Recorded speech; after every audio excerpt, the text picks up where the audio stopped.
அனைவருக்கும் வணக்கம். ஃபஸ்ட்டு வடக்குன்னு இருந்தது. இந்த பிரச்சனைக்கு அப்புறம் ரயில் மாற்றிட்டாங்க. ஃபஸ்ட்டு வடக்குன்னு போது நம்மளும் ஒரு கதை எதிர்பார்ப்போம்ல.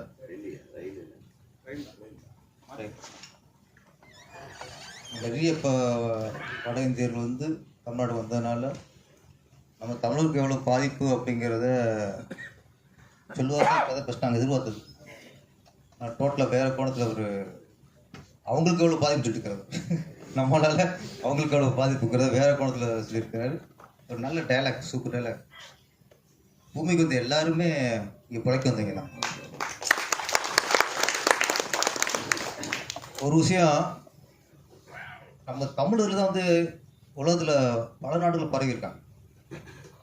துபாயாக இருக்கட்டும், அபுதாபியாக இருக்கட்டும், சிங்கப்பூர், மலேசியா, அமெரிக்கா, லண்டன், இப்படி எல்லா நாடுகளிலும் நம்ம தான் பிழைக்க போயிருக்கோம். அதனால் அதை வச்சு பார்க்கும்போது இங்கே பிழைக்கிறதுல மதிக்குங்கிற ஒரு நல்ல விஷயம். சொல்லுவாங்க, வடக்கு வளர்கிறது, தெற்கு தேய்கிறதும்பாங்க. ஆனால் இப்போ என்னென்னா இங்கே வடக்கு வாழுது. நம்ம இங்கேருந்து தேய்ச்சிக்கிருக்கோம்.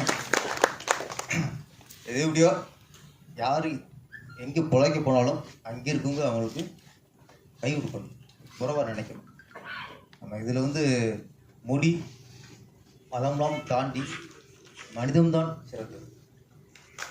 அதுதான் அந்த படம் உணர்த்திருக்கு. என்னை பொறுத்த வரைக்கும் ஒரு பால்மந்திர படம் பார்த்த மாதிரி இருந்துச்சு.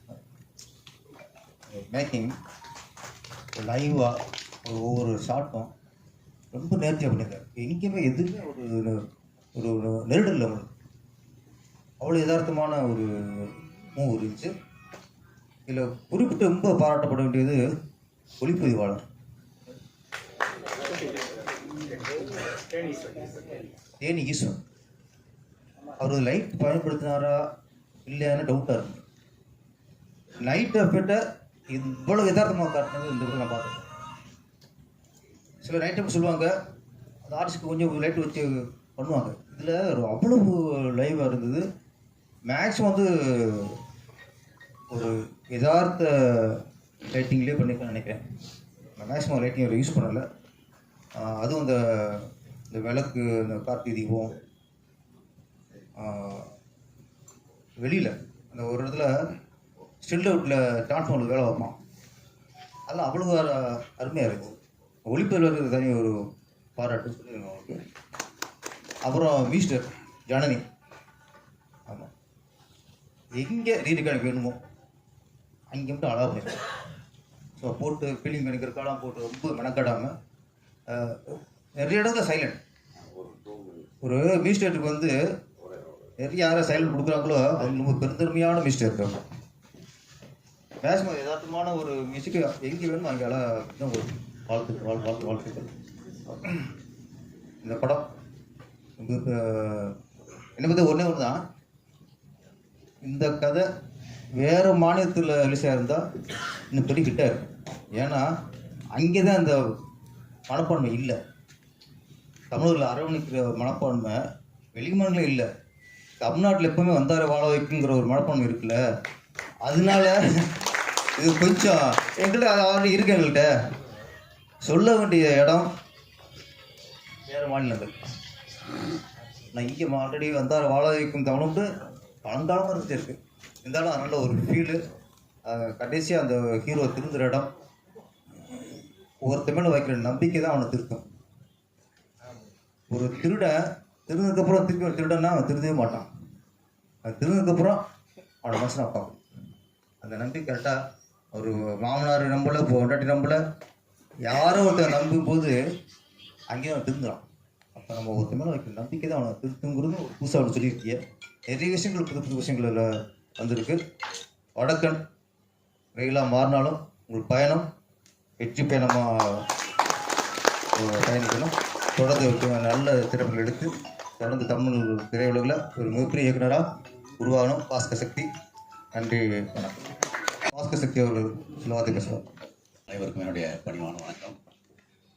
இயக்குநர்கள், எதிர்கால இயக்குநர்கள், என்னுடைய சகோதரர்கள் அங்கே இருக்கீங்க. இந்த படத்தை நீங்கள் பார்த்தது எனக்கு மிகப்பெரிய மரியாதை கௌரவம் நான் நினைக்கிறேன். அதுக்காக உங்கள் எல்லாருக்கும் என்னுடைய முதல் நன்றியை தெரிவிச்சுக்கிறேன்.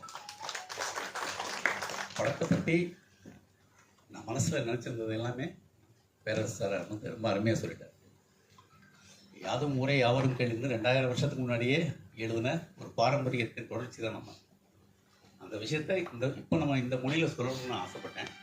இப்போ நிறைய வட இந்திய தொழிலாளர்கள் இங்கே இருக்காங்க. நம்ம அவங்கள பார்க்குற பார்வை கொஞ்சம் மாறணும்னு என் மனசுக்கு தோணுச்சு. அந்த மாதிரி பேதம்லாம் பார்க்கக்கூடாது. நம்மளாம் ஒரே நாட்டை சேர்ந்த குடிமக்கள் தான், அதை தாண்டி ஒரே இனத்தை சேர்ந்த மனிதர்கள் நம்மலாம் அப்படின்னு சொல்ல விரும்புகிறேன். அதை முடிஞ்ச அளவு சொல்லியிருக்கேன்.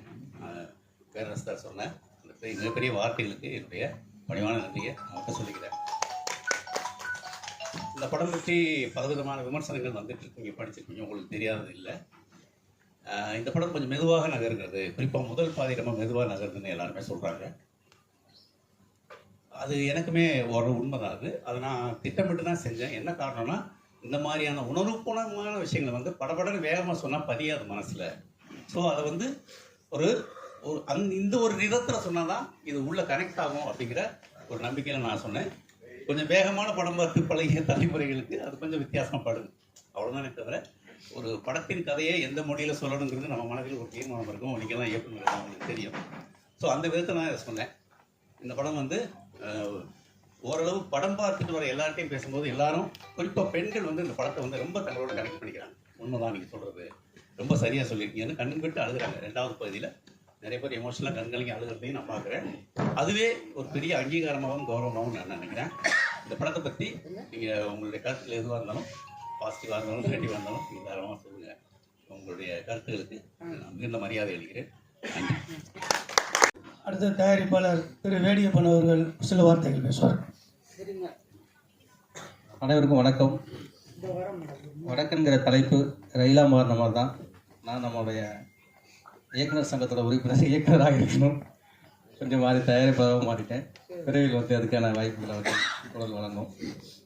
ரொம்ப மகிழ்ச்சி. இது வந்து நான் பொதுவாக நம்மளுடைய யூனியன் படங்கள் போடும்போது நம்ம படங்கள் ஒரு நாளைக்கு அது வாய்ப்பு இருக்குன்னு ஃபீல் பண்ண மாதிரி இன்றைக்கி அந்த நாள் நடந்ததில் ரொம்ப மகிழ்ச்சி. படத்தை பற்றின கருத்துக்கள் கண்டிப்பாக வந்து வேணும். நீங்கள் எல்லோரும் நம்மளோட கிரியேட்டர்ஸு, உங்களுக்கு நிறைய குறைகள் தெரியும் இருக்கலாம். இருந்தாலும் கூட நோக்கம் வந்து தப்பான நோக்கம் கிடையாது. எடுத்துல உங்கள் பார்வையில் இது முன்ன விமர்சனங்கள் வரலாம், அல்லது ரொம்ப பாராட்ட கூட தோணலாம். ஆனால் எங்களுடைய நோக்கம் வந்து தப்பான நோக்கம். அது முழுமையாக வந்திருக்குதா இல்லை வரலையா அப்படிங்கிறது ஒரு பக்கம். எங்களோட நோக்கம் நல்ல நோக்கங்கிற முறையில் நீங்கள் எங்களை வந்து ஆதரிக்கணும் அப்படின்னு சொல்லிட்டு கேட்டுக்கிறேன். தொடர்ந்து வந்து இதுதான் எனக்கு மண்டே போன வெள்ளிக்கிழமை தான் வந்து படம் ரிலீஸ் ஆச்சு. கிட்டத்தட்ட பெரிய படங்களுக்கு இணையாகவே நமக்கு ஓரளவுக்கு ரிலீஸ் பண்ணோம். தமிழ்நாடு முழுக்க கேரளா ரிலீஸ் பண்ணோம். அடுத்த வாரம் வந்து கர்நாடகாவில் ரிலீஸ் ஆகுது. இது வந்து ஒரு பெரிய சவால் தான். உங்களுக்கு எல்லாமே தெரிஞ்சிருக்கும். படம் எடுக்கிறத காட்டிலும் ரிலீஸ் பண்ணுறதுங்கிறது எவ்வளோ பெரிய சவால்ங்கிறது தெரிஞ்சிருக்கும். அதையும் வந்து நாங்கள் வந்து ஃபேஸ் பண்ணோம் அப்படிங்கிறது தான் எங்களுக்கான அனுபவம் தான் சொல்லணும். ஸோ அந்த வகையில் வந்து எல்லாருடைய சப்போர்ட் வேணும், உங்களுடைய கமெண்ட்ஸ் வேணும் அப்படின்னு சொல்லிட்டு நாங்கள் எதிர்பார்க்குறோம். அது எங்ககிட்ட நேரடியாக சொல்கிறத விட உங்களை சார்ந்தவர்கள்கிட்ட பொது வெளியில், சமூக வெளியில் சொன்னீங்கன்னா அது ஒரு வகையில் எங்களுக்கு பயன்படும் நான் நினைக்கிறேன். அடுத்தபடியாக இசையமைப்பாளர் ஜனனி அவர்கள் பேசுவார்கள். அனைவருக்கும் வணக்கம். இந்த படத்தோட ரீரெக்கார்டிங் அண்ட் சாங்ஸ் நீங்கள் எல்லாருமே கேட்டு ரசிச்சிருப்பீங்கன்னு நம்புகிறேன். இந்த படத்தில் ஆக்சுவலி 5 சாங்ஸ், ஒவ்வொன்றுமே வந்து ஒவ்வொரு ஜானர், ஒரு இந்தியன் கிளாசிக்கல் பேஸ்டு ஜானரில் ஒன்று, ஒரு ஃபோக் பேஸ் மெலடி ஒன்று கேட்டிருந்துருப்பீங்க, பூ பூக்குது அப்படின்ற பாடல். தேனிசை தென்றல் தேவா சார் அவங்க வந்து உலகம் கடைசி வர அப்படின்னு டுவர்ட்ஸ் த எண்ட் நீங்கள் கேட்டிருப்பீங்க, அவங்க இந்த படத்தில் பாடியிருக்காங்க. அப்புறம் ஆண்டனி தாசன் அவர்கள் ஒரு பக்கா ஃபோக்லோர் சாங் பாடியிருக்காங்க. அண்ட் இந்த ஒப்பாரி சாங் வந்து எனக்கு வந்து இந்த படத்தில் டைரக்டர் அவர்கள் வந்து கொடுத்த ஒரு மிகப்பெரிய ஒரு களம். அதாவது நம்ம பக்கா ஃபோக் நேட்டிவிட்டி பேஸ்ட் ஒரு ஒப்பாரி பாடலும் ஒரு சிம்ஃபனி இசையும் எப்படி வந்து இணைச்சு கொண்டு வரலாம் அப்படின்ற ஒரு ஐடியா வந்து இந்த படத்தில் எனக்கு அமைஞ்சுது. அண்ட் மியூசிக்கலாக நிறைய எமோஷன்ஸ் எக்ஸ்ப்ரெஸ் பண்ணுறதுக்கும் இந்த படம் எனக்கு ஒரு பெரிய களமாக அமைஞ்சுது. இந்த படத்தில் எல்லா 5 பாடல்களையுமே எழுதின திரு ரமேஸ்வரி அவர்களுக்கு ஒரு ஸ்பெஷல் அப்ரிசியேஷன். அண்ட் இந்த படத்தோட ரீரெக்கார்டிங்க்கு ஸ்ட்ரிங்ஸ் ஆன்சிம்பிள் ரெக்கார்ட் பண்ணுறதுக்கு நான் பல்கேரியாவில் இருக்கிற சோஃபியாவில் பல்கேரியன் நேஷ்னல் சிம்ஃபனி ரேடியோ ஸ்டுடியோவில் ரெக்கார்ட் பண்ணியிருந்தேன். ரசித்த அனைவருக்கும் என்னுடைய மனமார்ந்த நன்றிகள். தேங்க்யூ. ஏற்படுத்தி கொடுத்த director sir, producer sir and the team, பெரிய நன்றி. தேங்க்யூ. இன்னும் நான் நிறைய நல்ல நல்ல படங்கள் பண்ணணும்னு நான் நினைக்கிறேன். அது உங்களோட ஆதரவு ரொம்ப வேணும்னு நான் வேண்டிக்கிறேன்.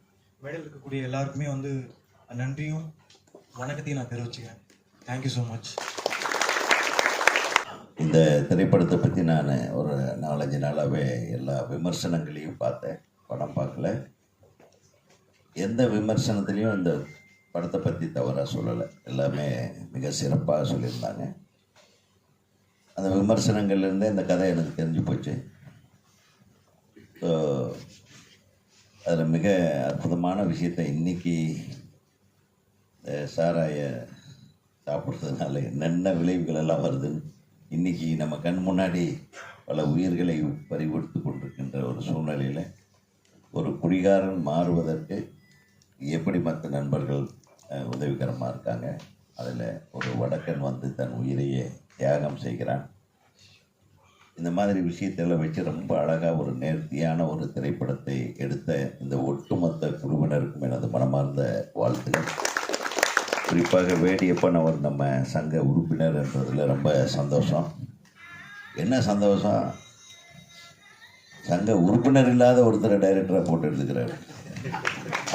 அதை விட சந்தோஷம் தான். ஏன்னா கூடிய சீக்கிரம் இன்றைக்கே கையோட உறுப்பினராக மாற்றிடுவார் என்று ஒரு அந்த டைரக்டர் சாதாரணமாக இல்லை, ரொம்ப மிகச்சிறப்பாக எல்லாருமே வாழ்த்துற அளவுக்கு ஒரு நேர்த்தியான ஒரு திரைக்கதை.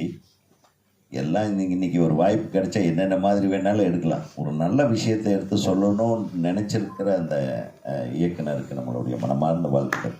இந்த படம் எவ்வளோ கோடி கலெக்ட் பண்ணுறதுன்றதெல்லாம் இல்லை, இது ஒரு வெற்றி படம், அவ்வளோதான். இந்த வெற்றியை நீங்கள் அடுத்தடுத்த படங்களில் கமர்ஷியலாக யூஸ் பண்ணுங்கள். ஏன்னா இது பணம் பெருசாக நம்மளுக்கு கலெக்ட் பண்ணலைன்னா பணம் வர்றதுக்கு உண்டான ஸ்கிரிப்டையும் உன்னால் பண்ண முடியும். அதனால் இதே டீமை வச்சு நீங்கள் அடுத்த ஒரு மிகச்சிறந்த படத்தை நீங்கள் கொடுக்கணும். அடுத்து இந்த இசையமைப்பாளர் அவங்க ரொம்ப நல்லா அழகாக இருக்காங்க. நாம் அவங்களுடைய இசை மாதிரியே வாழ்த்துக்கள். ஏன்னா சமீபத்தில் பெரிய அளவுக்கு லேடி மியூசிக் டைரக்டர்ஸ் வந்ததில்லை. அதனால் உங்களுக்கு ஒரு மிக பிரகாசமான வாய்ப்பு இருக்குது. நிறைய டைரக்டர்கள் உங்களை தேடி வருகிற அளவுக்கு ஒரு நல்ல எல்லா பாடல்களும் இனிமையாக இருக்குன்னு தான் எல்லாருமே சொல்கிறாங்க.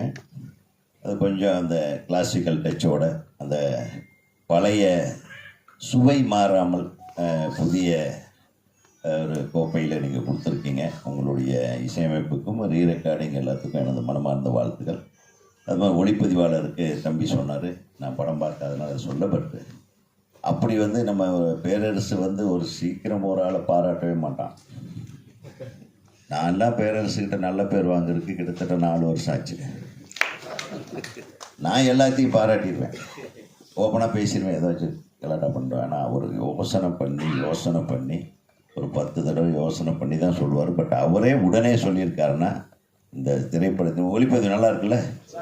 அப்புறம் பார்த்தீங்களா, உங்களுடைய மனதை பிரதிபலிக்கிற ஒரு விஷயத்தை தான் பேரரசு சொல்லியிருக்காரு. அது மட்டுமல்ல, இந்த படத்தில் இணைந்து பணியாற்றிய அந்த இசையம் பாடலாசிரியர் ரொம்ப ஹம்பிளாக இருக்கார். நல்ல நிறைய குடிச்ச அனுபவம் இருக்கோ, அது இருந்தால் தான் எழுத முடியும். படித்த அனுபவத்தில் இருப்பதை விட குடித்த அனுபவம் இருந்தால் மட்டும்தான் சிறப்பான பாடல்கள் வரும். அதை வந்து கண்ணதாசனே சொல்லியிருக்காரு. நாங்கள் வேறு எங்கேருந்து நம்ம உதாரணத்தை எடுத்துக்க வேண்டியதில்லை. பட் கவிதை எழுதுறதோடு அதை நிறுத்திக்கணும். அதுக்கு மேலே கவிதையே எழுத முடியாத அளவுக்கு அதை பயன்படுத்தி கூடாதுன்றது தான் அந்த கதையோட களம்னு நினைக்கிறேன். தன் உயிரை வந்து மாய்த்து கொண்டு ஒருத்தர் வந்து குடியில் சந்தோஷமாக இருந்துடவே முடியாது. ஸோ ஒரு மிகச்சிறந்த விஷயம். அதை பேரரசு ரொம்ப அழகாக சொன்னாப்புல, இந்த தமிழ்நாடு தேடி வரவங்களுக்கெல்லாம் வாழ்க்கை கொடுக்குறோம். அது மட்டும் இல்லை, தமிழவர்களுக்கு உலகமே வாழ்க்கை கொடுக்குது. அது உண்மை. அது இன்றைக்கி லண்டனில் போனால் ஒரு தமிழ் சமுதாயமே இருக்குது, ஃப்ரான்ஸில் போனால் ஒரு பெரிய தமிழ் சமுதாயமே. அவங்கள நம்பி தான் ஒட்டுமொத்த நம்ம சினிமாவுடைய பெரிய வியாபாரமே இருக்குது, உண்மையிலுமே சொல்கிறேன். ஸோ அவங்க அங்கே போய் கஷ்டப்பட்டு அவங்க சம்பாதிக்கிற காசை நம்ம பிடிக்கிட்டு வந்துடும். ஸோ திரை உலகத்துக்கு எந்த அளவுக்கு அவங்க தமிழர்கள் எங்கே இருந்தாலும் ஒரு பாதுகாப்பு. ஏன்னா அவங்களுக்கு ஒரே என்டர்டெயின்மெண்ட் சினிமா தான். அங்கே போயிட்டாங்கன்னா டே அண்ட் நைட்டு வேலை செய்வாங்க. எந்த புது படம் வந்தாலும், நல்ல படமோ கெட்ட படமோ எது வந்தாலும் போய் பார்த்துறது ஒரு தடவை. அவங்க என்ன பண்ணிக்கிறாங்கன்னா, ஒரு மாதத்துக்கு ஒரு டிக்கெட் வாங்கி வச்சுறாங்க சார். ஒரு $100 $50 $60 நினைக்கிறேன். ஒரு மாதம் ஃபுல்லாக படம் பார்க்கலாம், வேறு படங்கள் பார்த்துக்கிட்டே இருக்கும். அந்த மாதிரி தியேட்டர்களில் அப்படி ஒரு அரேஞ்ச்மெண்ட். அதனால் எந்த படத்தையும் அவங்க மிஸ் பண்ணுறதில்லை. ஆக அந்த நம்ம புலம்பெயர்ந்து வாழும் தமிழர்கள் நம்மை வாழ வைத்து கொண்டிருக்கிறார்கள். புலம்பெயர்ந்து வரும் வடக்கர்களுக்கு நாம் வாழ்வளித்து கொண்டிருக்கிறோம். ஆக மொத்தத்தில் நம்ம மனித சமுதாயமே ஒரு நாட்டுக்குள்ளே தான் அடக்கம். நம்ம இந்திய திருநாடுன்றது எல்லாருக்குமே தான் சொந்தம். அதனால் நம்மளும் அங்கே போய் வாழலாம். நம்ம என்ன பண்ணுறோம், நம்ம ஒரு மொழி இருக்கிற ஒரு மொழிப்பற்றில் ஹிந்தியை கற்றுக்க மாட்டேன்றோம், அவ்வளோதான். அதை கற்றுக்க விடாமல் அரசியல் பண்ணுறாங்க. புரியுதா உங்களுக்கு? நம்மளுக்கே ஹிந்தி தெரிஞ்சிருந்தால் இத்தனை பேரில் பாதி பேர் ஹிந்தியில் அசோசியேட்டாக கோஆர்டினேட்டராக கியா பாத்து ஆவோ இதராவோ அதராவோ ஜாவோ அப்படின்ட்டு நம்ம பேசி பெரிய லெவலில் செட்டில் ஆகிருக்கலாம். இங்கேருந்து போய் ஹிந்தி படம் எடுத்த இயக்குநர்கள் யாருமே தோற்றதில்லை. ஒரு படமாவது வெற்றி படம் கொடுத்து தான் நம்ம தமிழ் இயக்குநர்கள் இருந்திருக்காங்க. அதனால் எங்கே போனாலும் வாழலாம். திரை உலகத்திற்கு மொழி, மதம், இனம், ஜாதி எதுவுமே கிடையாது அப்படின்றத இந்த படத்தின் மூலமாகவும் ஒரு வாழ்வியலுக்கு எந்த மொழிக்காரன் எங்கே இருக்கிறான்றது மனிதநேயம் மட்டுமே நேசிக்கப்பட வேண்டும் என்பதை உறுதியாக கூறியிருக்கும் திரைப்படத்தை எடுத்த தயாரிப்பாளர் வேடியப்பனுக்கும் இயக்கிய பாஸ்கர் அவர்களுக்கும் இந்த ஒட்டுமொத்த குழுவுக்கும் அனைத்து துணை இணை உதவி இயக்குநர்கள், வசனகர்த்தா மற்றும் எல்லாருக்கும் எனது மனமார்ந்த வாழ்த்துக்கள். I hope you enjoyed the movie. Okay, ஒரு பெரிய கைத்தட்டலோட வாழ்க்கை. நன்றி.